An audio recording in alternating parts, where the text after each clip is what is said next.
गोरखपुर से भाजपा प्रत्याशी और भाजपा के स्टार प्रचारक रविकिशन जी हमारे साथ हैं।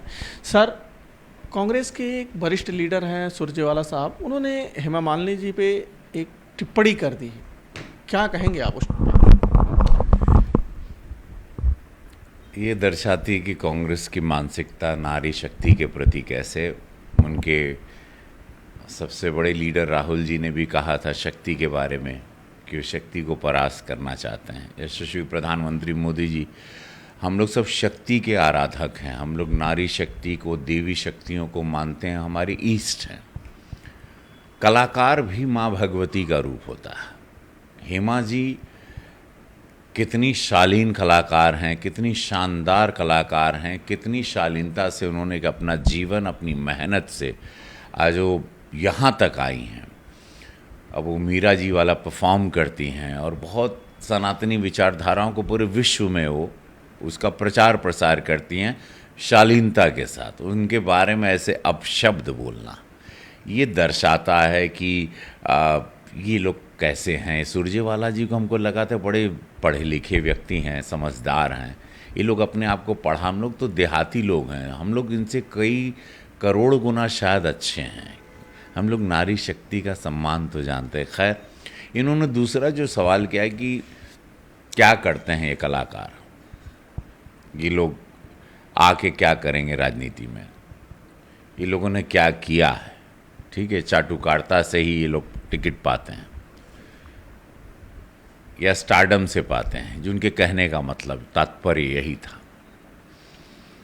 तो मैं उन सुरजेवाला जी से कहना चाहता हूँ कि आपको तो मैं बहुत समझदार व्यक्ति समझता था, बुद्धिजीवी टाइप लगते हैं चेहरे से आप। कभी कभी सफ़ेद बाल होता है तो आदमी लगता है कि बुद्धिजीवी है, कभी कभी फंसा देता है अपने सफ़ेद बालों में या अपनी कुछ शब्दों के खेलों में। दो चार किताबी शब्द रात को रट्टा मार के सवेरे बोलना चैनल के सामने, हम वो भी खेल जानते हैं आप लोग का। अपने राहुल गांधी जी से पूछिएगा, वो तो सदन में हैं, 5 साल वो भी साथ ही रहे, हमारे माननीय सदस्य रहे। उनसे पूछिएगा ज़रूर, और ये आप भी जानिएगा कि कलाकार क्या करता है। मैं तो पहली बार का, मैं तो एक कीड़ा मकोड़ा टाइप गांव देहात का निकला हुआ लड़का, सरकारी स्कूल मिट्टी के घर से निकला हुआ लड़का मैं। उनसे पूछिएगा, ये तो बहुत बड़े आप लोग नेता गण हैं, सब गांधी परिवार है, बहुत बड़ा परिवार है, सम्मानीय परिवार। कितने प्रश्न पूछे थे पार्लियामेंट में 5 साल में? 2019 से 24 के बीच में राहुल जी ने कितने प्रश्न पूछे थे, उनका अटेंडेंस क्या था, उनके प्राइवेट बिल क्या थे, उन्होंने डिबेट में कितना हिस्सा लिया। ठीक। और आप रविकिशन जो कलाकार है, जो गोरखपुर का सांसद है, मेरे सवाल कितने थे? 486, almost 500, 10 private bill, correct. Debate में कितना हिस्सा लिया चेक करना, तब बताना गांधी परिवार का नेता या एक कलाकार जो अपनी कर्मठता से, जो लकड़ी के चम्मच से पैदा हुआ, हीरे के चम्मच से नहीं। एक गरीब ब्राह्मण का लड़का अपनी लड़ाई से 1 लाख लोगों को भोजपुरिया सिनेमा में रोजगार देने वाला यही लड़का आपके सामने बैठा है, जिसको विश्व जानता है महादेव की कृपा से। इसका नाम रविकिशन है। तो गांधी परिवार के प्रश्न तो पता चलेगा कि कलाकार ज़रूरी नहीं, सेवा जानते हैं। हम मोदी जी से सीखें, पूज्य योगी महाराज जी से सीखें। हमारे नेता कर्मठ हैं, हमको सिखाए हैं, हम लोग को लड़ना सिखाएं, बोलना सिखाएं। हमारे नेता जैसे वैसे उनकी सेना। तो कंपेयर कर लीजिएगा सुरजेवाला जी, और तब बताइएगा कि कलाकार और गांधी परिवार में क्या अंतर है। सर, इसी तरीके के बयानों से कुछ उनके युवा नेता नाराज हो रहे हैं, कई लोग लगातार पार्टी छोड़ रहे हैं। अभी गौरव वल्लभ जी ने भी कह दिया कि सनातन के विरोध में मैं नहीं सह सकता।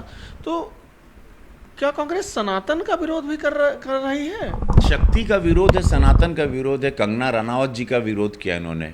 इनकी इतनी बड़ी नेता, हमारे बगले के जिला का हैं, महाराजगंज का बोलनी हूँ। मंडी के बारे में आगे हम बोल नहीं सकते हैं क्योंकि मेरी साथी कलाकार हैं कंगना जी।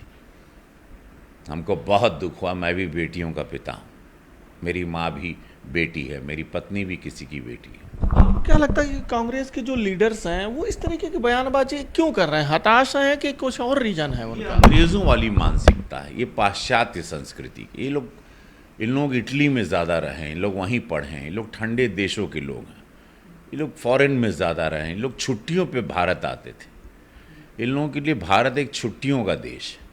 तो ये छुट्टियों में जानने वाले राजकुमार लोग इस देश को क्या जानेंगे? ये 80% देहात है, इसने गरीबी देखी है, वही देश को चला सकता है। यशस्वी प्रधानमंत्री मोदी जी ने गरीबी देखी है और वो देश को इतना शानदार चला रहे हैं। ये राजकुमारों का नहीं, जो छुट्टियों पे भारत में आए, ऐसे लोग कैसे देश चलाएंगे? एक बार फिर यूपी में दो लड़कों की जोड़ी बनी है, तो उसमें अखिलेश जी अभी टिकट नहीं तय कर पा रहे हैं। कई जगहों पे लगातार प्रत्याशी बदल रहे हैं। आज मेरठ का नामांकन अंतिम दिन है, आज फिर एक प्रत्याशी बदल दिए, तीसरे प्रत्याशी चुनावी मैदान में उतार दिया उन्होंने। देखिए, विकास और सत्य के सामने लड़ने के लिए बहुत बड़ा जिगरा चाहिए। यशस्वी प्रधानमंत्री जी के कथनी करनी में अंतर नहीं है, पूज्य महाराज जी के कथनी करनी में अंतर नहीं, इसीलिए 80 सीट हम लोग उत्तर प्रदेश से जीत रहे हैं। तो जब विकास आपके सामने और सत्य खड़ा होता है, तो जितने लोग भ्रष्टाचारी टाइप के रहें, जिन्होंने जातवाद का जहर फैला के इस देश को खोखला किया, कैंसर से बदतर, वो सब लोग भाग जाएंगे। क्योंकि अब विकास राम राज्य में राम, प्रभु राम की चमक और ललाट के साथ उनके मुंह पर खड़ा है। इसीलिए सब लोग अपनी जगह तलाश रहे हैं, भाग रहे हैं, और ये लोग भागते भागते बहुत दूर चले जाएंगे। तो रविकिशन जी का साफ कहना है कि कांग्रेस जो है वो पाश्चात्य मानसिकता से घिरी हुई है, इसलिए अनाप शनाप बयान दे रही है। तो वहीं अखिलेश यादव विकास का मुकाबला नहीं कर पा रहे हैं, इसलिए उन्हें लगातार अपने कैंडिडेट बदलने पड़ रहे हैं। अखिलेश पांडे के साथ रामगोपाल द्विवेदी, न्यूज़ 18 गोरखपुर।